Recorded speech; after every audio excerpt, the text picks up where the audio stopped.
Miracles We Have Seen, Chapter 15. Miracle of a Chilean Son.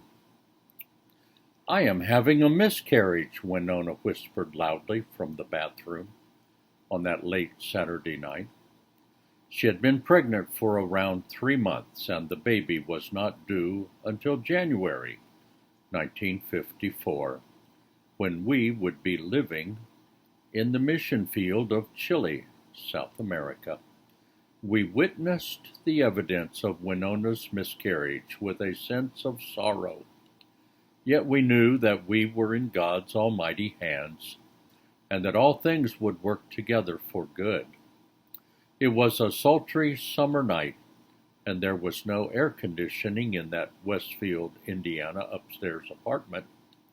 Sleep was quite impossible for the rest of the night. The next morning, Sunday, we would present a deputation service in one of the churches in preparation for Chile.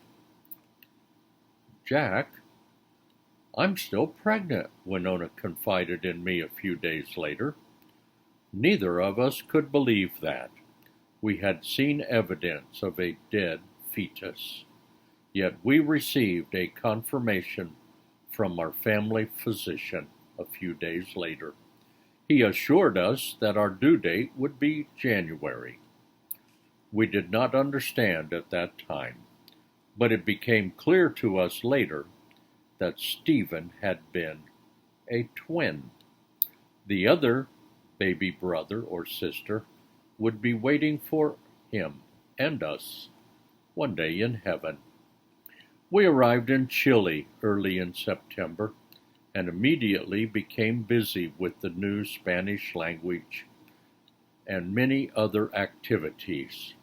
Winona took care of our daughter Deborah and many other duties of the mission. Then one day she announced that the baby was coming. Quickly, I took her to the Catholic hospital a few blocks away. They called the doctor that had been attending Winona for several weeks, but he refused to come. We discovered that he was a communist and that he was not sympathetic to our Christian gospel. What were we to do? At that time, there were no other doctors available in that semi-primitive setting. I sat beside Winona and prayed with her. I rubbed her back and whispered assurances that everything was going to be all right. No one came to our room. "The baby is coming," Winona gasped. I called for help. No one responded. Then I saw the baby's head as it emerged.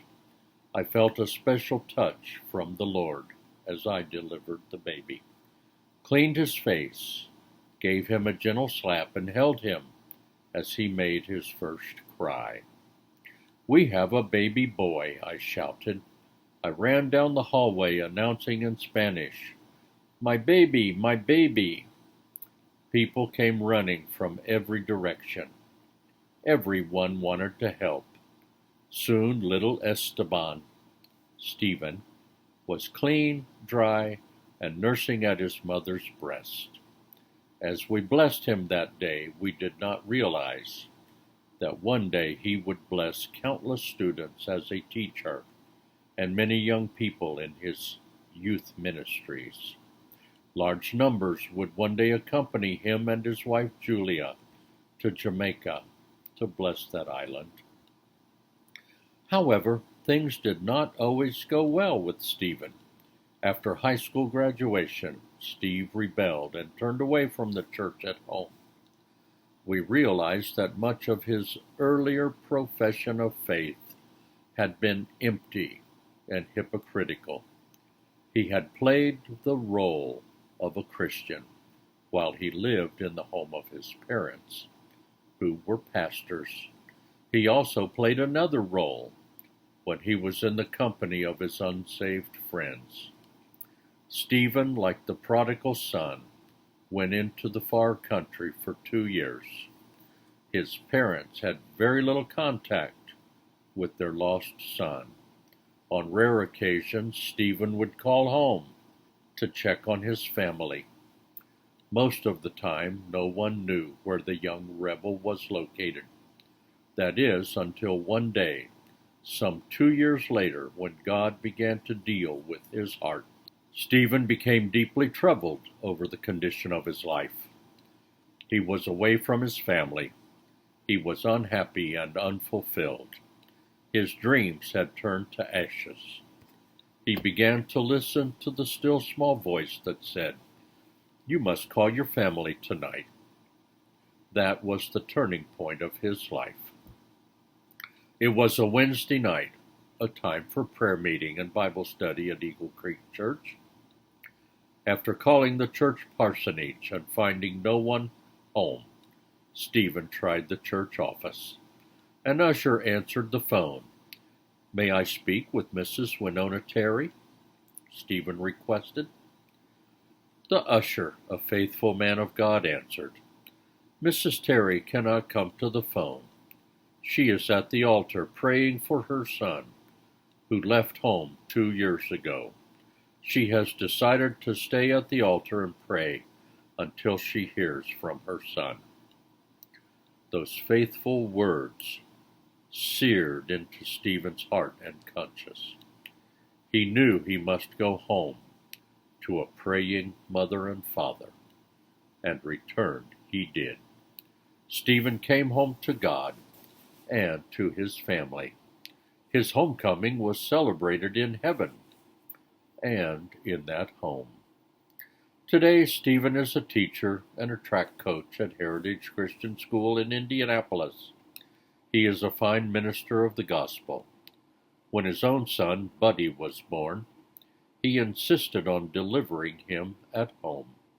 The story of Esteban Thomas Terry, a Chilean and an American.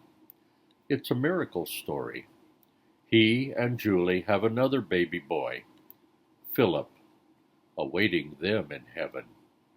I believe that Stephen's miscarried twin is watching over Philip until we all get home, when we will celebrate that and other miracles. Will you claim each member of your family for Christ today? Name them one by one, and praise our Heavenly Father for their return to the fold. Ask, and it shall be given you. Seek, and you shall find. Knock, and it will be opened unto you. Matthew 7:7.